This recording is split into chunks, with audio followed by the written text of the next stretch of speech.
عام انتخابات کی تاریخ اب صدر نہیں، الیکشن کمیشن دے گا۔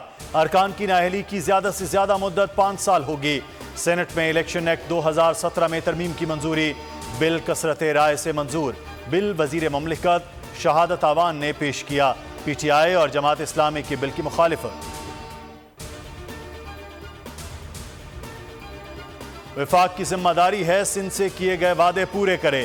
شرجیل میمن کا اسمبلی میں خطاب، کہا چاہتے ہیں نفرت کی سیاست ختم کی جائے، ہماری قیادت کا نعرہ ہے سب کو ساتھ لے کر چلا جائے۔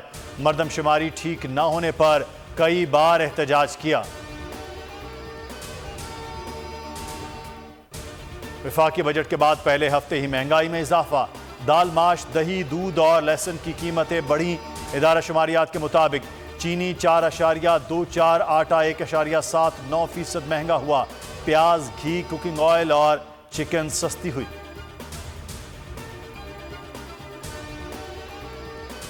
میئر کراچی کے الیکشن کے خلاف جماعت اسلامی کا ملک گیر یوم سیاہ، سکھر پریس کلب کے سامنے مظاہرہ، لاڑکانہ اور کشمور میں احتجاج، بہاول نگر میں ریلی، فیصل آباد میں بھی مظاہرہ، صادق آباد میں الیکشن نامنظور کے نعرے، الیکشن دوبارہ کروانے کا مطالبہ۔ امیر جماعت اسلامی سراج الحق نے ٹویٹ میں لکھا، 3 لاکھ ووٹ والے کو جتوایا، 9 لاکھ والے کو ہروا دیا گیا، نتیجہ سیاسی دہشت گردی کے زور پر بدلا۔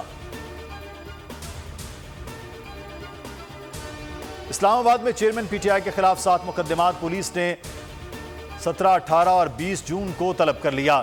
چیئرمین پی ٹی آئی تھانہ رمنا، گولڑا، کوسار میں شامل تفتیش نہ ہوئے۔ طلبی کے سمن لاہور زمان پاک رہائش گاہ پر پہنچا دیے گئے۔ سمندری طوفان کمزور، شام تک ڈپریشن میں تبدیل ہو جائے گا۔ پاکستان کی ساحلی پٹی کو کوئی خطرہ نہیں، کل سے طغیانی میں کمی آئے گی۔ کیٹی بندر اور بدین میں تیز بارش کا سلسلہ کل تک جاری رہے گا۔ حیدرآباد اور میرپور خاص میں برسات، کراچی میں تمام امتحانات اور دیگر تعلیمی سرگرمیاں بحال۔ اینٹی کرپشن سابق وفاقی وزیر حماد اظہر کے خلاف متحرک، سٹیل مل کی تعمیرات میں خزانے کو کروڑوں کا نقصان پہنچانے کا انکشاف۔ اینٹی کرپشن نے مقدمہ درج کر کے گرفتاری کے لیے کارروائی شروع کر دی۔ ایف آئی اے منی لانڈرنگ کیس کی سماعت، مونس الہی کے اہلیہ سمیت 4 ملزمان کی ضمانت میں 21 جون تک توسیع۔ تفتیشی افسر پیش نہیں ہوئے۔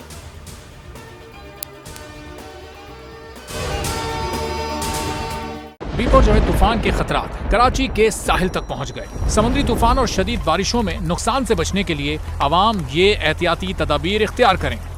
دفعہ 144 پر عمل کریں اور ہرگز ساحل کا رخ نہ کریں۔ ساحل سمندر کے نشیبی علاقوں میں رہائش پذیر افراد فوری طور پر محفوظ جگہ پر منتقل ہو جائیں۔ دوران بارش اور آندھی میں غیر ضروری باہر نکلنے سے پرہیز کریں۔ تمام ضروری ادویات پلاسٹک کے بیگ میں اپنے ساتھ رکھیں۔ بجلی کے تار اور کھمبوں سے دور رہیں اور انہیں ہرگز نہ چھوئیں، یہ جان لیوا ہو سکتی ہیں۔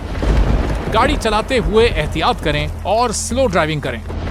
گاڑیوں اور موٹر سائیکل کو بجلی کے کھمبوں کے نیچے پارک مت کریں۔ درختوں، سائن بورڈز اور پی ایم ٹی کے نیچے کھڑے نہ ہوں۔ جنریٹر یا پانی کی موٹر کو گیلا ہونے سے حتی الامکان بچائیں۔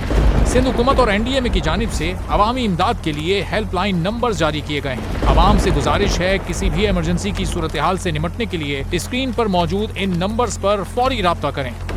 آندھی اور طوفان سے بچنے کی دعا۔ اے اللہ اسے رحمت بنا اور اسے عذاب نہ بنا۔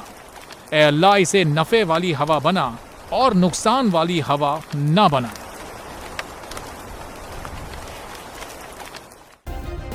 سبسکرائب کریں اور بیل دبائیں تاکہ کوئی خبر رہ نہ جائے۔